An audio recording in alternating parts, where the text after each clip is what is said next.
Market ఇది neglect చేస్తుంది కానీ బ్యాంక్స్ రిలేటెడ్ గా ఇది చాలా మంచి డేటా. 11 లక్షల కోట్లు డిపాజిట్స్ గా వచ్చింది అంటున్నారు. వస్తే ఏముంది, మీరు లాస్ట్ ఉంటున్న డేటాని కంపేర్ చేసి చూస్తే దీని ఇంపార్టెన్స్ అర్థమవుతుంది. వెరాజ్ అమెరికా మార్కెట్లు నిన్న ఆల్ టైమ్ హైక్ వెళ్ళాయి, కానీ యుఎస్ మార్కెట్స్ రిలేటెడ్ గా ఈ రిస్క్ ని మనం అర్థం చేసుకోవాలి. నిన్న యుఎస్ కి సంబంధించిన ఆక్షన్ జరిగింది. 30-year బాండ్ ఈల్డ్ 5.22 కు వెళ్ళింది. 2001 లో మనకు అలాంటి బాండ్ ఈల్డ్ కనిపించింది. ఇది నేను మీకు సింప్లిఫై చేసి చెప్తాను. 2-year బాండ్ ఈల్డ్ పడుతుంది, 30-year బాండ్ ఈల్డ్ పెరుగుతుంది. యుఎస్ లో జరుగుతున్న అండర్లైన్ గా జరుగుతున్న బాండ్ గేమ్ ఏంటి, అది ఈక్విటీ మార్కెట్స్ ని, గోల్డ్ సిల్వర్ ని ఎలా ఇంపాక్ట్ చేస్తుంది, దీని గురించి మాట్లాడుకుంటూ నిన్న యుఎస్ కి సంబంధించిన ట్రెజరీ సెక్రటరీ స్కాట్ బెసెంట్ కానీ, డిఫెన్స్ రిలేటెడ్ ఉన్న హెడ్ కానీ ఇంపార్టెంట్ కామెంట్స్ చేశారు. ఇరాన్ రిలేటెడ్ గా ఇప్పటి వరకు లేనట్లు ఇరాన్ మీద యాక్షన్ తీసుకుంటారట. ఏ యాక్షన్ అని నేను చెప్పారనుకోండి మీకు నవ్వు వస్తుంది. దాని గురించి కూడా మాట్లాడుకుందాం. కాబట్టి నిన్న క్రూడ్ ఆయిల్ పడింది, దాంతో పాటు ఇంకొన్ని డేటా పాయింట్స్ కూడా ఉన్నాయి క్రూడ్ ఆయిల్ పడడానికి. దీంతో పాటు నిన్న గోల్డ్ లో చాలా వోల్టాలిటీ కనిపించింది. నిన్న ఒక పాయింట్ నుంచి ఐ థింక్ ఆఫ్టర్నూన్ పాయింట్ నుంచి కూడా గోల్డ్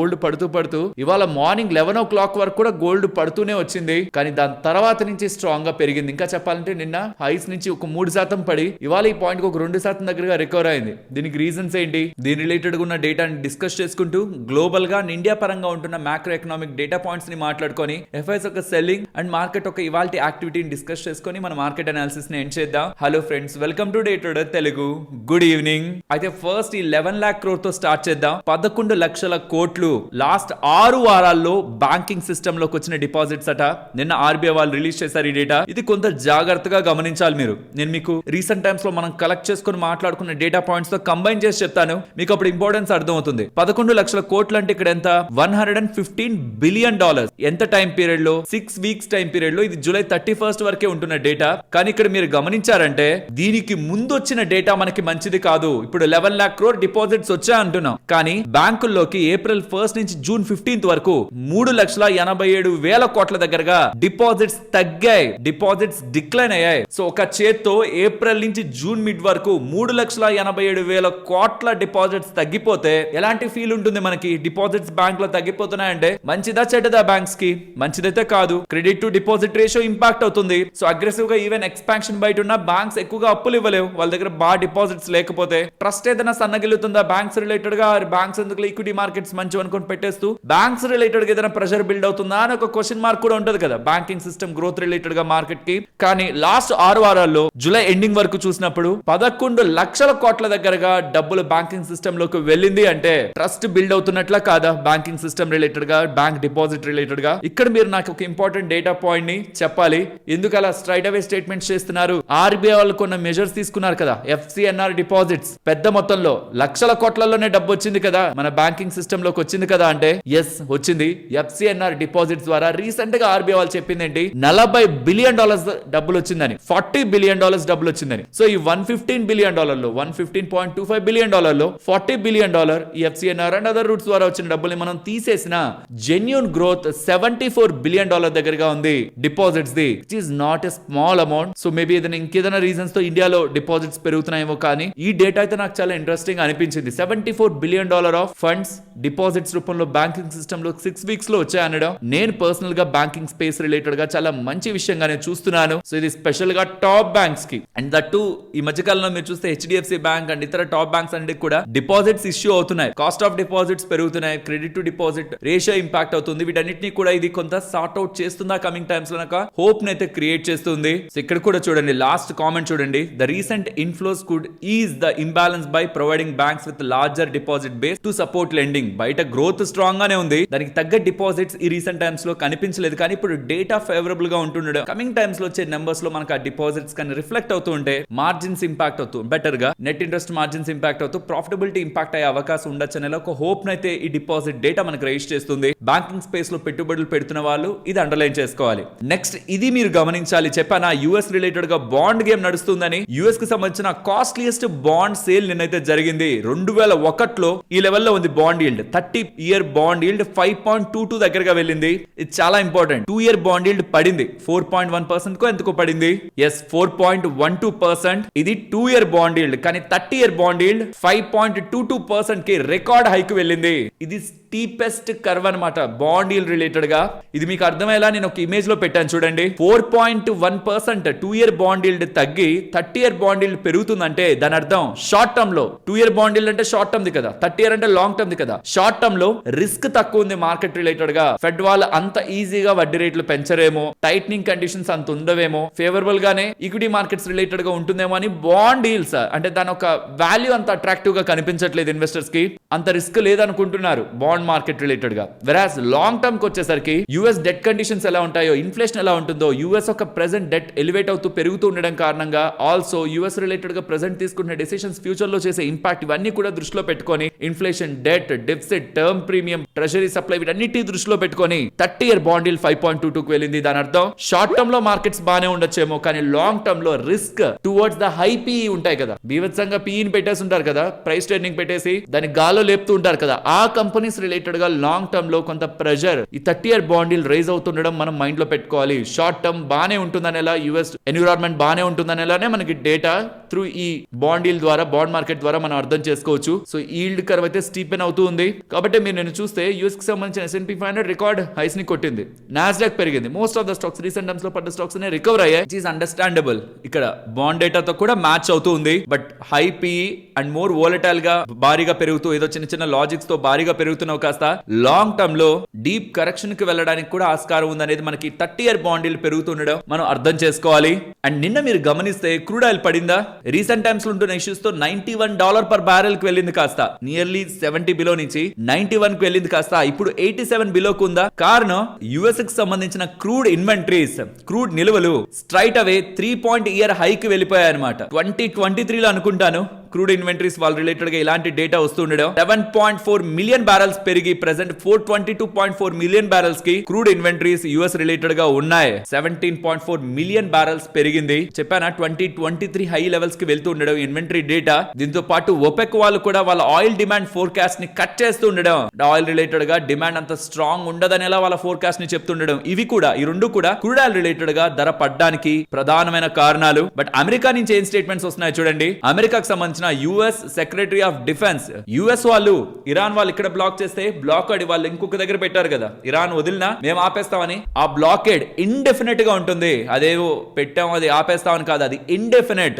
అది అలా ఉండిపోవచ్చు కూడా అనేలా బెదిరించే ప్రయత్నం చేశారు. ఆల్సో స్కాట్ బెసెంట్ చేసిన స్టేట్మెంట్స్ ఏంటంటే ఇప్పటి వరకు మేము ఇరాన్ మీద వేసిన ఎకానమీ పరంగా ఉంటున్న ఇంపాక్ట్ కంటే కూడా ఇకపై దారుణమైన ఇంపాక్ట్ ని మేము చూపించబోతున్నాం. US to apply measures never seen on Iran అనేలా స్టేట్మెంట్ చేశారు. నాకైతే ఇది చాలా మంచి విషయంగానే కనిపిస్తుంది. అంటే ఇరాన్ మీద మేము ఇప్పటి వరకు వేసిన దానికంటే కూడా చాలా ఇంపాక్ట్ఫుల్ మెజర్స్ ని తీసుకుంటాం అంటే యుద్ధం చేయలేకే కదా, యుద్ధం ఉండదనే కదా, అంత దారుణంగా దాడులు చేయరనే కదా ఎకానమీ జోలికి వచ్చారు. రీసెంట్ గా ట్రంప్ అదే కామెంట్స్, ఇప్పుడు ట్రెజరీ సెక్రటరీ అదే కామెంట్స్. దాని అర్థం యుద్ధం అంత సీరియస్ గా మేము చేయలేం, ఎకానమీ పరంగా మూవ్ అవుతాం అనేలా వాళ్ళు మనకి హింట్ ఇస్తున్నట్టు. సో ఇక్కడ ఇరాన్ చేతుల్లో బాల్ వెళ్తుంది. ఇప్పుడు యుఎస్ అంతగా యుద్ధం చేయదు, కామ్ గా ఎకానమీ మీదే ఉంటుంది అంటే స్టిల్ ఇంకా స్ట్రైట్ ఆఫ్ హార్మోస్ క్లోజ్ చేసి ఉంచాల్సిన అవసరం ఉందా, థ్రెట్ లేనప్పుడు ఉందా అనేది ఇక ఇరాన్ తేల్చుకుంటుంది. విత్ టైం మేబీ ఇరాన్ కూడా కూల్ ఆఫ్ అవ్వచ్చేమో అని ఆయిల్ మార్కెట్ బిలీవ్ చేస్తూ నిన్న కొంత పడుండొచ్చు. ఇదే నేరేటివ్ కానీ కమింగ్ టైమ్స్ లో బిల్డ్ అవుతూ ఉంటే మార్కెట్స్ స్లోగా పెరుగుతూ వెళ్తాయి, ఇష్యూస్ సార్ట్ అవుట్ అవ్వకపోయినా. బికాస్ మార్కెట్ రిలేటెడ్ గా అక్కడ షిప్స్ పెరుగుతుంటే చాలు,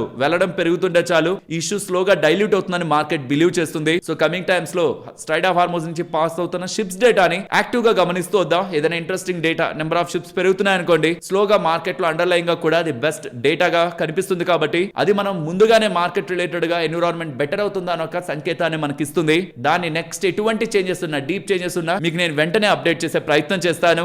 ఆల్సో ట్రంప్ ఇంకొక తలనొప్పి క్రియేట్ చేయడానికి ఏదైనా ప్రయత్నిస్తున్నాడా? ఇక్కడ మీరు గమనించారంటే ఈ మధ్య కాలంలో drones and their components related గా ఎక్కువ డిమాండ్ ఉందా మన ఇండియానికి, అది గ్లోబల్ గా ఉంది. సో దీంతో చాలా మంది చైనాకు సంబంధించిన డ్రోన్స్ తెచ్చుకుంటున్నారు. ఎక్కడ యుఎస్ లో ఎక్కువ చైనా డ్రోన్లు ఎగురుతూ ఉంటే మొత్తం యుఎస్ సెక్యూరిటీ చైనా చేతుల్లోకి వెళ్ళిపోతుందని చైనా నుంచి వచ్చే డ్రోన్స్ పైన 100% దగ్గరగా టాక్స్ వేస్తా, అప్ టు 100% దగ్గరగా టాక్స్ వేస్తానని చెప్పాడు. దాని తర్వాత సరే చైనా నుంచి రాకపోతే చైనా నుంచి ఇండియాకో, చైనా నుంచి ఇంకొక కంట్రీకో వెళ్ళి అక్కడ చిన్న చిన్న మార్పులతో మళ్ళీ ఎక్కడ అమెరికాలోకి వస్తాయని ఒక 3 టైర్స్ లో డివైడ్ చేశారనమాట. Tier 1, tier 2, tier 3. అందులో India, Canada, Israel, Japan, Mexico, South Korea, Taiwan ఇవన్నీ టియర్ 1 లో ఉన్నాయి. వియత్నాం టియర్ 2 లో ఉంది. మనకి వచ్చే కాంపిటీషన్ అక్కడి నుంచే. And rest of the majority countries అన్ని కూడా టియర్ 3 లో ఉన్నాయి. సో ఇండియా పేరు కూడా వాళ్ళు మెన్షన్ చేసి చెప్తున్నారు. చైనా నుంచి ఇండియాకి వస్తువులు వస్తున్నాయి, ఆ వస్తువులే మళ్ళీ అమెరికాలోకి వస్తున్నాయని. మేబీ దీని మీదే ఏదైనా యాక్షన్ తీసుకుంటారా, క్లాసిఫికేషన్ చేస్తారా, ఏదైనా యాక్షన్ తీసుకుంటారా, ఇది కమింగ్ టైమ్స్ లో మనం చూడాలి. యాజ్ ఆఫ్ నో అయితే ఒక బిగ్ థ్రెట్ అయితే మార్కెట్ రిలేటెడ్ గా ఏం లేదు, బట్ మనది మాత్రం ఎక్కువ చైనా రిలేటెడ్ గా డిపెండెన్సీ ఉంది కాబట్టి చాలా ఎలిమెంట్స్ మనం ఏవైతే ఎక్స్పోర్ట్ చేస్తామో దానికి రిలేటెడ్ గా విడిభాగాలు మన ఇండియాలోనే అన్ని డెవలప్ అవ్వవు, చైనా నుంచి తెచ్చుకుంటూ ఉంటాం. కాబట్టి చైనాని ఒకవేళ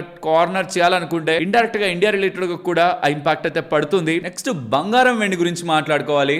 లాస్ట్ 24 గంటల్లో చాలా స్ట్రాంగ్ వోల్టాలిటీ ఉందన్నమాట గోల్డ్ అండ్ సిల్వర్ లో. సో పడ్డం కూడా బానే పడింది. ఆల్మోస్ట్ $4,400 పర్ ఔన్స్ దగ్గరికి వెళ్ళాక ఒక 10% పెరిగాక కింద నుంచి సార్ట్ ఆఫ్ ప్రాఫిట్ బుకింగ్ లే అని మీకు మెజారిటీ ఆఫ్ వెబ్సైట్స్ లో డేటా పోస్ట్ అయిందనమాట. Gold on track for weekly loss amid profit taking అని ఏం అప్డేట్స్ ఏం లేవు ప్రాఫిట్ టేకింగ్ అనేలా. కానీ ఎగ్జాక్ట్ గా ఇవాళ 11 o'clock నుంచి కూడా ఆల్మోస్ట్ 2% దగ్గరగా బంగారం పెరిగింది. 3% దగ్గరగా పడింది, కాస్త కింద నుంచి ఒక 2% దగ్గరగా పెరిగింది. So silver and specially gold అయితే చాలా వోల్టాలిటీ లాస్ట్ 24 hours లో కనిపిస్తుంది. దీని రిలేటెడ్ గా మీరు డేటా చూడడానికి ప్రయత్నించిన మోస్ట్లీ మీకు ప్రాఫిట్ బుకింగ్ అనేలానే అప్డేట్స్ కనిపిస్తాయి, ఎటువంటి స్పెషల్ అప్డేట్స్ కూడా లేవు. నిన్న యూఎస్ కి సంబంధించిన పీపీఐ డేటా వచ్చింది, ప్రొడ్యూసర్ ప్రైస్ ఇండెక్స్ డేటా. అది అనుకున్న దానికంటే బానే వచ్చింది. Index the inflation data is అయింది. హోల్సేల్ ఇన్ఫ్లేషన్ ఎప్పుడైనా మనకి ఈజ్ అవుతుంది అనుకోండి, అది సిపిఐ రిలేటెడ్ గా కూడా రిఫ్లెక్ట్ చేస్తుంది, which is a good data for market and gold. కాబట్టి నిన్న మీకు యూఎస్ మార్కెట్స్ పెరిగాయి, బట్ ఈ డేటా వచ్చాక కూడా నిన్న గోల్డ్ పడింది అనమాట. ఈవెన్ మంచి డేటా వచ్చాక కూడా గోల్డ్ పడుతుంది అంటే ఏదైనా నెగిటివ్ ఎన్విరాన్మెంట్ స్టార్ట్ అయిందా దీనికనేలా.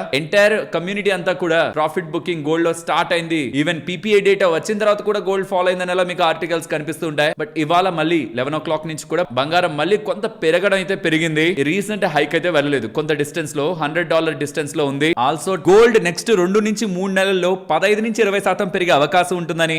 నెక్స్ట్ ఫెస్టివల్ సీజన్ రాబోతుంది, జ్యువెలరీ డిమాండ్ ఎక్కువ ఉంటుంది అండ్ ఆటోమేటిక్ గా గోల్డ్ ధర పెరుగుతుందనేలా జ్యువెలరీ అసోసియేషన్స్ ఉంటాయి కదా, వాళ్ళైతే చెప్తున్నారు. ఈ రీసెంట్ టైమ్స్ లో లైట్ వెయిట్ జ్యువెలరీకి ఎక్కువ డిమాండ్ పెరిగిందని, లో క్యారెట్ జ్యువెలరీని ఎక్కువగా కొంటున్నారని అండ్ కమింగ్ టైమ్స్ లో రాబోతున్న ఫెస్టివ్ సీజన్ తో కమింగ్ టైమ్స్ లో ఇంకా బంగారం పెరిగే అవకాశం ఉంటుందని, 3 months లో ఇంకా డిమాండ్ ఎక్కువగా గోల్డ్ పెరిగే అవకాశం ఉంటుందనేలా ఒక స్టేట్మెంట్ అయితే వాళ్ళు చేస్తున్నారు. రీసెంట్ టైమ్స్ లో గోల్డ్, సిల్వర్, ప్లాటినం పెరుగుతున్నాయి, మరి దారుణంగా కాదు, అంతకు ముందులా కాదు, బట్ స్లోగా పెరుగుతున్నాయి. Gold 10 week high, silver 7 week high, platinum 2 months హైలో ఉంది. But on coming times gold related గా స్ట్రాంగ్ డిమాండ్ ని మార్కెట్ లో ఎక్స్పెక్ట్ చేస్తున్నట్లు వీళ్ళైతే స్టేట్మెంట్ చేస్తున్నారు. ఇక్కడ గుర్తుంచుకోవాలి, వాళ్ళు చెప్పినట్లు ఖచ్చితంగా పెరుగుతుందా అంటే వాళ్ళు ఎక్స్పెక్ట్ చేస్తున్నారు డిమాండ్ ని. డిమాండ్ అంత లేదనుకోండి, డిమాండ్ కొంత వీక్ గానే ఉందనుకోండి, ఇది కంప్లీట్లీ రాంగ్ కూడా అవుతుంది. సో డిమాండ్ ఉన్నా సరే 15-20% రైస్ చేయగలిగేలా, ఇది గోల్డ్ ప్రైస్ ని 15-20% ఇండియాలో నుంచి ఉంటున్న జ్యువెలరీ డిమాండ్ రైస్ చేయగలిగేలా ఉంటుందా అంటే నేనైతే అంత స్ట్రాంగ్ సపోర్ట్ అయితే ఇవ్వలేను. జస్ట్ మన దగ్గర డిమాండ్ పెరిగినంత మాత్రాన 15-20% గోల్డ్ ఇంటర్నేషనల్ గా మూవ్ అవుతుందా అంటే కాదు. ఖచ్చితంగా సెంట్రల్ బ్యాంక్స్ ఒక బయింగ్ దాన్ని సపోర్ట్ చేయాలి. ఆల్సో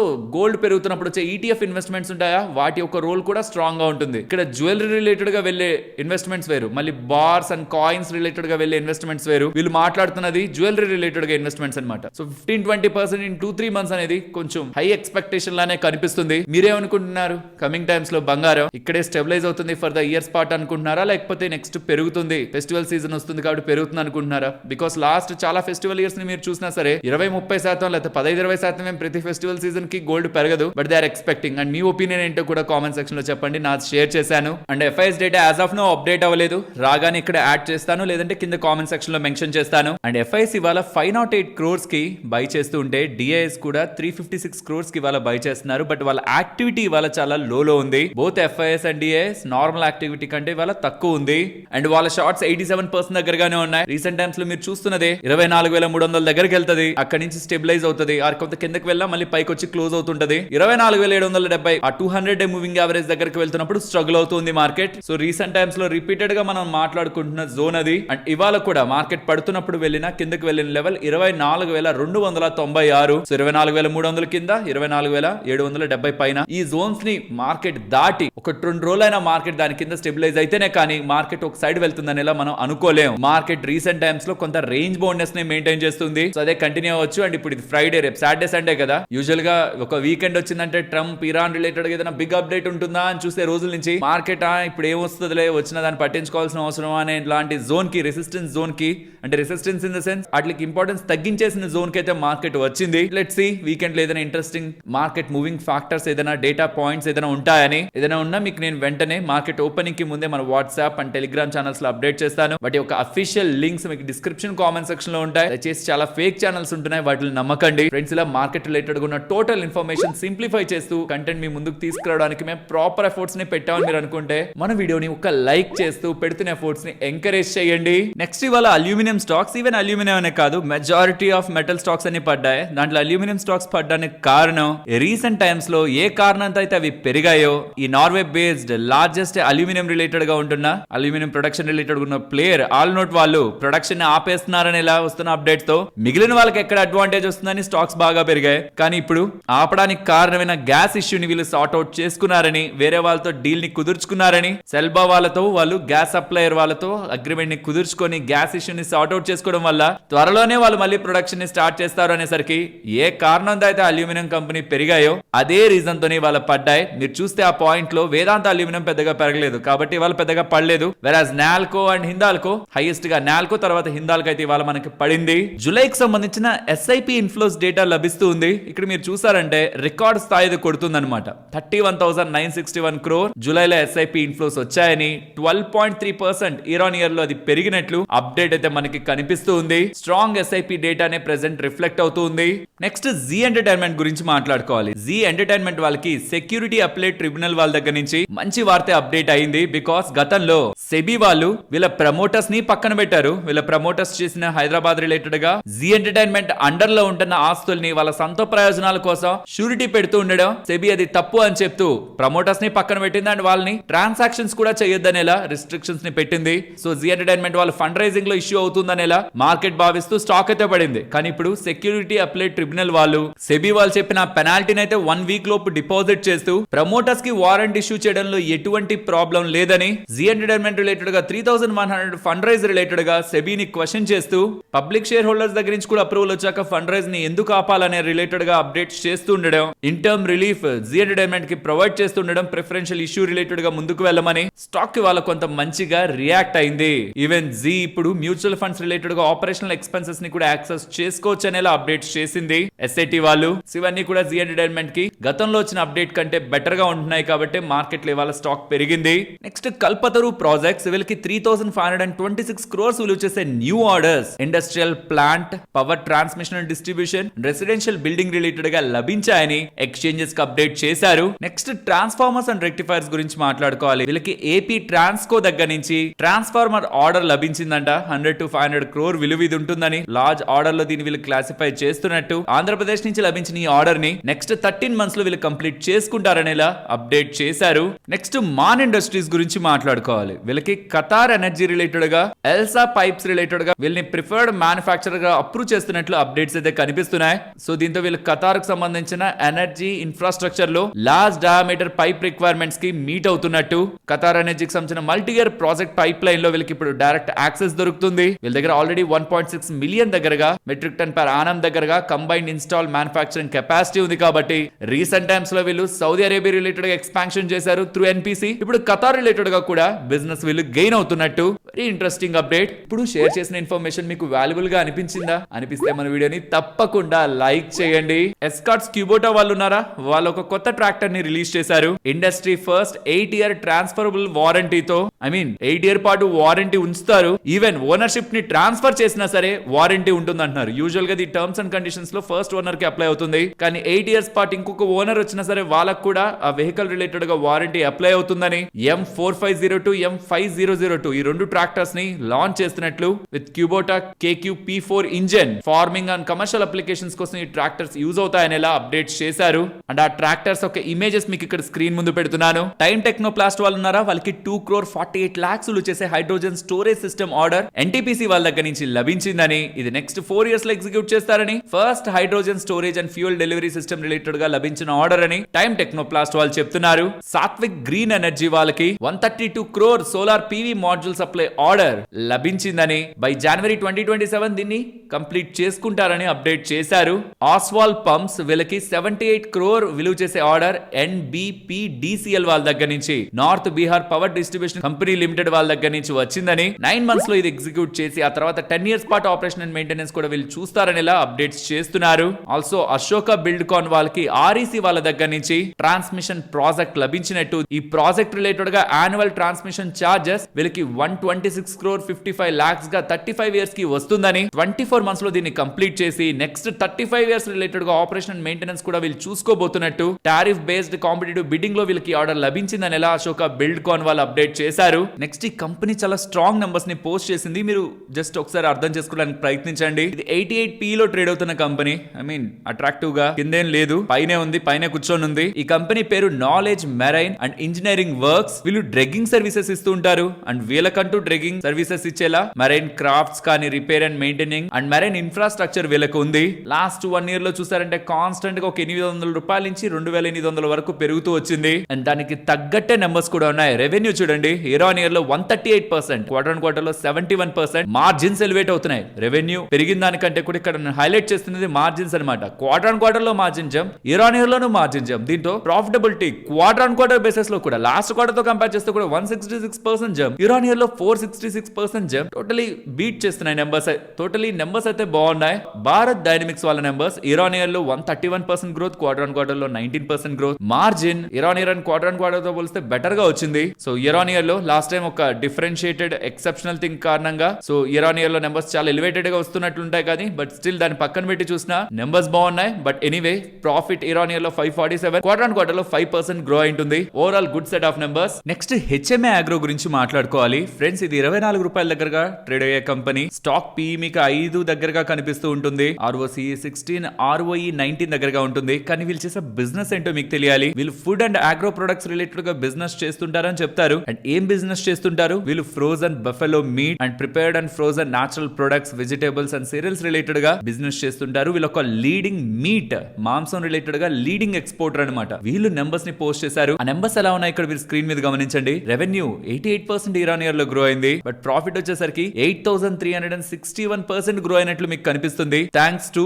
అదర్ ఇన్కమ్ 71 crore దగ్గరగా అదర్ ఇన్కమ్ వచ్చింది అనమాట. దీంతోనే మీకు ప్రాఫిట్ ఈ లెవెల్లో ఎలివేట్ అయి ఉంటుంది. నెంబర్స్ బానే ఉన్నాయి బట్ అదర్ ఇన్కమ్ ని కూడా మనం కన్సిడరేషన్ లోకి తీసుకోవాలి. నెక్స్ట్ సుదర్శన్ కెమికల్స్ గురించి మాట్లాడుకోవాలి. వీళ్ళ నెంబర్స్ ని పోస్ట్ చేశారు రీసెంట్ గా. బట్ గైడెన్స్ రిలేటెడ్ గా వాళ్ళు చేసిన ఇన్వెస్టర్ ప్రెజెంటేషన్ ఒకసారి చూడండి. FY23 లో ఎక్కడ ఉన్నాం, FY27 కి ఎక్కడికి వెళ్తాం అంటే ఈ ఫైనాన్షియల్ ఇయర్ కి ఎక్కడికి వెళ్తాం, FY29 కి ఎక్కడికి వెళ్తాం. దీని రిలేటెడ్ గా క్లియర్ కట్ గా వాళ్ళు top line, operating profit and వాళ్ళ అప్పుల్ని కూడా తగ్గించుకుంటూ క్యాష్ పాజిటివ్ కి వస్తారనేలా వీళ్ళు ఇంట్రెస్టింగ్ డెవలప్మెంట్ ని షేర్ చేస్తుండడం స్టాక్ కి వాళ్ళ పెరిగింది. నెక్స్ట్ గెలాక్సీ సర్ఫాక్టెంట్స్ గురించి మాట్లాడుకోవాలి. నెంబర్స్ ని మీరు చూసారనుకోండి, ఇందాక మాట్లాడుకున్న నెంబర్స్ కంటే బానే తక్కువగానే ఉన్నాయి కదా, అంత ఎగ్జైటింగ్ గా ఉన్నాయి. ఎందుకు 20% పెరిగింది కంపెనీ అని మీకు అనిపిస్తుంది. కానీ వాల్యుయేషన్స్ కూడా ఇంపార్టెంట్. స్టాక్ 20p దగ్గర ట్రేడ్ అవుతుంది. 20p దగ్గర ట్రేడ్ అవుతున్న కంపెనీకి రెవెన్యూ ఇయర్ ఆన్ ఇయర్ లో 38%, క్వార్టర్ ఆన్ క్వార్టర్ లో 36%, మార్జిన్ లో జంప్. దీంతో ప్రాఫిట్స్ ఇయర్ ఆన్ ఇయర్ లో 109, క్వార్టర్ ఆన్ క్వార్టర్ లో 166% గ్రోత్. అంటే ఆబ్వియస్లీ మార్కెట్ ఎగ్జైట్ అవుతుంది.